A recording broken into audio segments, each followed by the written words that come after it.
Assalamualaikum warahmatullahi wabarakatuh.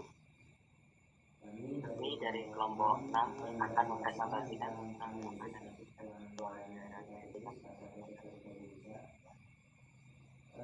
Sebelum memasuki materi, kita akan memperkenalkan kelompok kami terlebih dahulu. Yang pertama ada dulu Setiawan, yang kedua ada Pak Satyo, yang kedua ada Wulandari, yang ketiga ada Dr. Romadina. Apa itu etika bisnis? Etika bisnis merupakan kajian tentang situasi aktivitas dan keputusan dalam bisnis yang mengangkut persoalan benar dan salah. Dari perspektif manajerial, etika ini mencakup pengambilan keputusan dalam mengelola kinerja, tenaga kerja, keuntungan, dan hubungan dengan pemangku kepentingan, agar bisnis dapat berjalan secara etis tanpa merugikan pihak internal maupun eksternal. Materi selanjutnya akan dipresentasikan oleh teman saya. Teori etika bisnis, teori ideologi, teori teologi, teori hierarki, teori keutamaan, dan teori relatif. Selanjutnya, next. Kasus pelanggaran etika bisnis pada PT Garuda Indonesia. Pada tahun 2018, PT Garuda Indonesia terlibat dalam pelanggaran etika bisnis melalui manipulasi laporan keuangan dengan mengakui pendapatan fiktif sebesar USD 278,81 juta dari kerja sama dengan PT Mahata Aero Teknologi. Manipulasi ini menyebabkan laporan keuangan menampilkan laba bersih padahal kondisi real perusahaan masih merugi, yang berdampak pada turunnya kepercayaan investor dan anjloknya harga saham. Selanjutnya, kasus pelanggaran etika bisnis pada PT Garuda Indonesia. Otoritas Jasa Keuangan atau OJK menjatuhkan sanksi administratif kepada manajemen Garuda dan auditor independen yang dinilai melanggar standar audit. Kasus ini mencerminkan pelanggaran prinsip integritas, objektivitas, dan kehati-hatian dalam etika profesi, serta lemahnya pengawasan internal dan budaya etika perusahaan. Selanjutnya akan dijelaskan oleh teman saya. Nah, di kasus etika bisnis PT Garuda Indonesia ini merugikan pemerintah, masyarakat, dan investor akibat pencatatan pendapatan yang belum terrealisasi atau terlaksana dari kerjasama dengan PT Mahata. Kerjasama ini terkait layanan konektivitas dan hiburan dalam pesawat untuk menghadapi era revolusi industri 4.0. Garuda mencatat pendapatan lain bersih yang mengubah kondisi keuangan dari rugi menjadi laba bersih sebesar 809,84 juta US dollar. Perjanjian kerjasama mencakup kompensasi sebesar 131,94 juta US dollar untuk pemasangan peralatan di 153 pesawat dan 80 juta US dollar untuk pengelolaan hiburan di 99 pesawat dengan masa berlaku 15 tahun dan evaluasi tiap 2 bulan.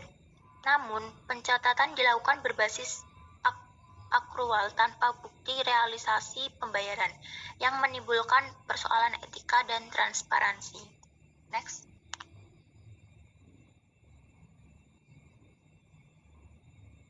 PT Garuda Indonesia memiliki hak untuk mengakhiri kerjasama jika evaluasi menunjukkan ketidakmenguntungan atau PT Mahata gagal memenuhi kewajibannya dengan penyelesaian hak dan kewajiban maksimal 14 hari setelah kontrak berakhir. Namun, Garuda tetap mengklaim piutang sebagai pendapatan lain-lain meski belum ada realisasi pekerjaan dari PT Mahata dan tanpa memperhatikan jangka waktu dalam kontrak. Tindakan ini melanggar prinsip etika bisnis dalam pengambilan keputusan dan transparansi, karena menghasilkan laporan laba yang tidak wajar dan menyesatkan pemegang saham. Akibatnya, kepercayaan publik terhadap perusahaan menurun. Nah, di kasus etika PT Garuda ini ada beberapa teori etika. Salah satunya teori deontologi, yaitu manipulasi pendapatan sebelum realisasi melanggar kewajiban moral seperti kejujuran dan integritas, sehingga tindakan ini salah secara moral. Kemudian ada teori teleologi, egoisme etis. Manajemen dan auditor mungkin menganggap manipulasi menguntungkan diri sendiri, seperti bonus atau citra, tapi secara etika tindakan ini hedonistik dan tidak bisa dibenarkan. Kemudian ada menurut teori teleologi utilitarianisme, manipulasi merugikan banyak pihak seperti investor, publik, reputasi, sehingga kerugian jangka panjang lebih besar daripada manfaat jangka pendek. Selanjutnya akan dipresentasikan teman saya. Selanjutnya yaitu teori hak asasi. Stakeholder berhak atas laporan keuangan yang akurat, serta manipulasi melanggar hak tersebut karena menyesatkan. Selanjutnya teori keutamaan. Tindakan ini mencerminkan karakter yang tidak jujur dan tidak bertanggung jawab, dan bertentangan dengan nilai integritas profesional. Selanjutnya itu teori relatif, yang menganggap manipulasi wajar demi citra perusahaan. Adalah relativisme berbahaya yang tidak dapat membenarkan pelanggaran norma universal akuntansi dan etika. Next. Selanjutnya ada dampak pelanggaran etika bisnis. Kepercayaan publik dan konsumen menurun menyebabkan pelanggan beralih ke pesaing yang lebih dipercaya.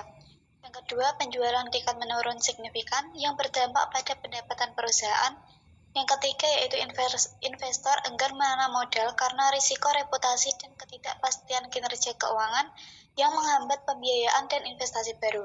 Yang keempat, perusahaan menanggung kerugian finansial tambahan dari biaya hukum, denda, restrukturisasi, dan audit ulang. Yang kelima, ada reputasi Garuda sebagai maskapai nasional terpercaya rusak, sulit dipulihkan, dan berdampak jangka panjang. Yang keenam, moral dan motivasi karyawan menurun yang menimbulkan penurunan produktivitas dan tingginya turnover. Yang terakhir yaitu sebagai BUMN, kerugian ini juga menurunkan kepercayaan masyarakat terhadap pemerintah dan berpotensi merugikan keuangan negara. Selanjutnya saya serahkan kepada moderator.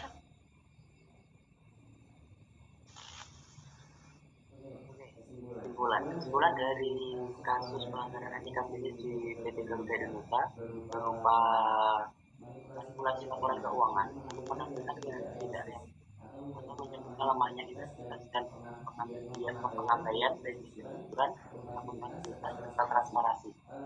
Tindakan ini melanggar kode etik, profesi, dan merugikan investor, karyawan, serta masyarakat.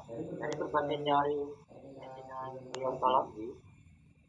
teleologi, hak asasi, keutamaan moral hingga relativisme yang salah artikan, kasus ini menunjukkan dampak negatif jangka panjang.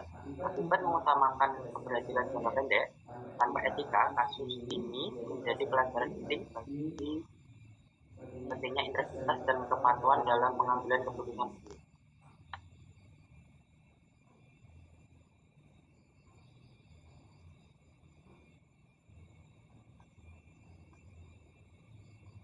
Oke, itu tadi presentasi dari kelompok kami. Jika ada pertanyaan, bisa melalui forum diskusi yang disediakan. Terima kasih.